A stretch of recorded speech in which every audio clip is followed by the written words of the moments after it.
What is up, guys? Welcome on back to TK's Garage, and this is going to be a little bit of a different type of video.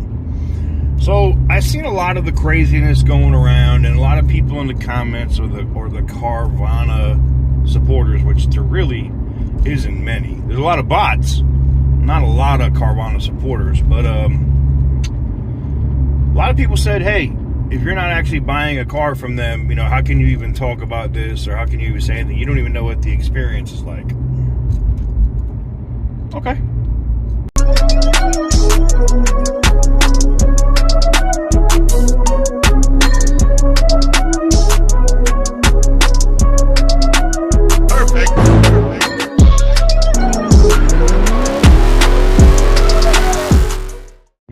So what is up, guys? Welcome on back to TK's Garage. Challenge accepted. I have gone through the process and purchased a car from Carvana. Now, I know you're going to be like, no, TK, no, you didn't. Yes, I did. And if you're wondering why I got the Teddy Roosevelt glasses like this, you already know.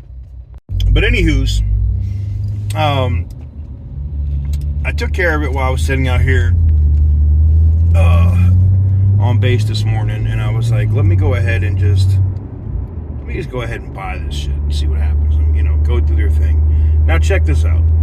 Even with my credit score where it is and everything, the interest rate for this car with good credit, 21.9%. Crazy, absolutely crazy. Now, here was the other interesting thing that I learned with Carvana. Every vehicle I wanted, scrolling through the app, had a zero money down. None, like no money down. Every single car, but 21.9% interest. Now, I've seen people go from 21 to like 27, but I guess 21 is like their average good customer credit rating for them to finance it, which I think is hilarious. Needless to say, I go through that process, and as I'm clicking through, it then asks me to put $3,500 down, and I was like, wait a minute, whoa, pump your brakes, hold on, pause. $3,500 down now? What? Wait, what? So I'm like, okay, cool, whatever, I don't care. And very similar to what Sean over at Easter World experienced.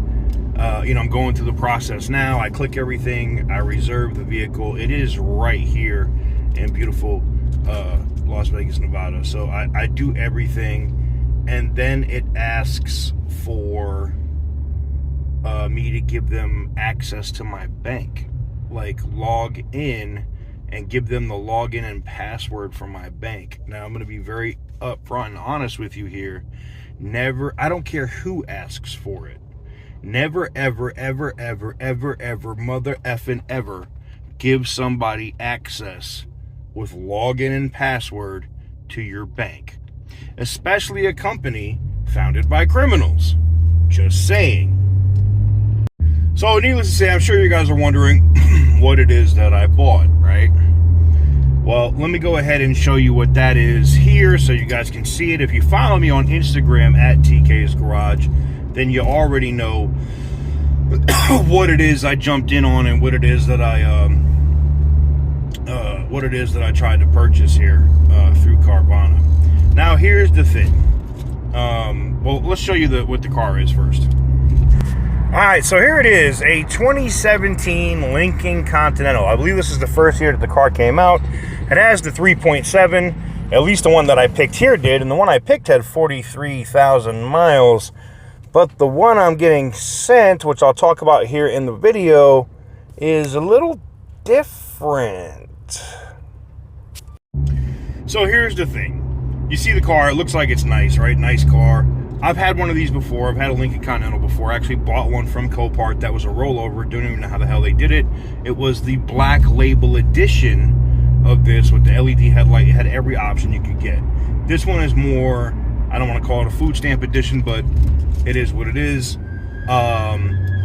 It's got the 3.7, no turbos. You know, it will be the Continental that you'll see on the road for a long time, and all the turbo ones will be long dead because it's regular, naturally aspirated. And it's like a Ford Fusion that's stretched a little bit. That's it. It will run for a very long time. No problems. No doubt, in my mind. But the issue that I find with Carvana, and I found this from other customers, is like I've seen this car. I see where it says where there's little imperfections or little things or whatever, like a ding or here or there or whatever on the car. Interior looks good, whatever. But the car that you see on the website may not be the car that they send you. It's funny. It's almost kind of like a shell game with Carvana. What they'll do is you'll work out this whole deal, the mileage, all that stuff is where it's supposed to be. And then you get a car and you're like, wait a minute, this car has like, you think you're getting a better deal, right? Because they send you a car that has 8,000 miles less. And I'm going to get into it in a minute. 8,000 miles less. The ding or whatever that it's reported is not there. And then you find out, oh, this is a totally different car. And then you pull the Carfax and it's not, and you find out it's not the same car. So what do you do now? Well, you gotta hope that it's right? You gotta hope that that the shit is together with the car, right?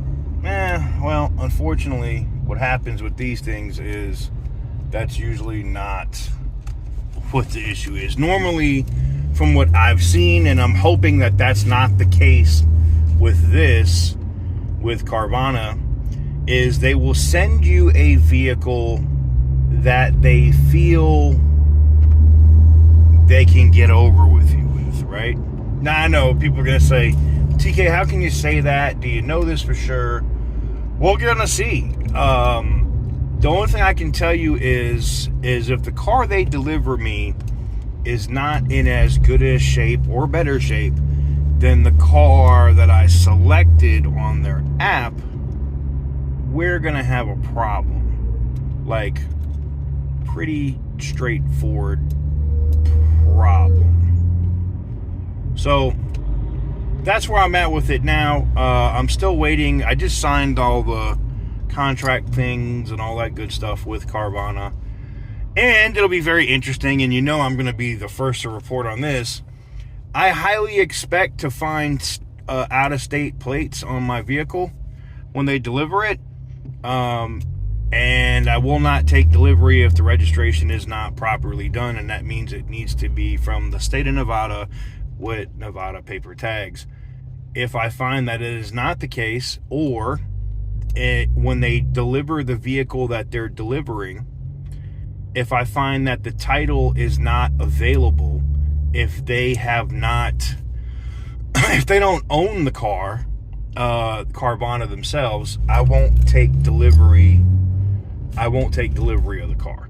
I'm not going to be one of these people, and this is the reason why I'm doing this buying process, is because I want you to see the issues and the things that you as a consumer can watch out for and try to pull back from, so you don't get screwed. So that's what that's the whole reason I'm doing this buying process, and to kind of shut up the bots and the haters that say, well, you've never bought from them, TK, blah, blah, blah, blah, blah. Very similar to what people were saying about CarMax before we got the sponsorship and the Petty Roosevelt. So look, where I'm at right now is we'll see. You know, I went through the process. I selected a car. Now I find out the car I'm getting is not the car that I selected from the site. Different VIN number, less mileage. Now, it could be that Carvana found out that I'm buying from them, and they were like, make sure you send him the best vehicle we have in inventory. That could be the case. But I also picked this car because it's not like, I'll give you an example. I was looking at a black BMW 4 Series. I could have selected that, but then there's so many of those available that they have in inventory that they could have pulled one from anywhere, right? But a burgundy red Lincoln Continental, yeah, they're not going to have as many of those in that color in inventory as a BMW 4 Series. I know it sounds crazy, but it's true. So we'll see what happens. Supposedly this has less mileage. So look, it could be in better shape. Like I said, somebody at Carvana could have seen that or watched my social media and saw that I'm buying from them or trying to buy a car from them and see what happens. That's probably my guess. But anyways, there you have it. Now you know what's going on. Let me know what you guys think in the comment section down below. Is it crazy? Is it not crazy? Do you think they're actually going to deliver the car? We'll see. The one thing I did do, though, is, like I said, I told you earlier in the thing, they wanted me to link my bank, and I was like, negative, that's not happening. I talked to somebody, they text you get texting. And then I talked to somebody here at the Las Vegas vending machine. And, you know, at the office they have here in Nevada. And I was like, yeah, I'm not giving access to my bank. You don't need access to my bank for me to make the down payment. I can either have a cashier's check, which you can verify. I can wire the funds, or I can have $3,500 in cash. So he called back and said wire or cash was fine. So we'll see how that goes. But yeah, never, ever, ever, ever, I don't care what the company is, what they say the stated purpose is, never give anybody your login and password. I don't even care if it's through Plaid. I don't care if it's through a third-party company. I don't care. Never give your bank information like that to somebody. I don't care. But anyways, there you have it. Let me know what you guys think in the comments below. We'll see what's going on. Damn, gas prices are going sky freaking high again, man. It's $4 again. The hell? Stay tuned. We'll see what's going on, man. But you guys asked for this video. Now you got it. Let's see what we get.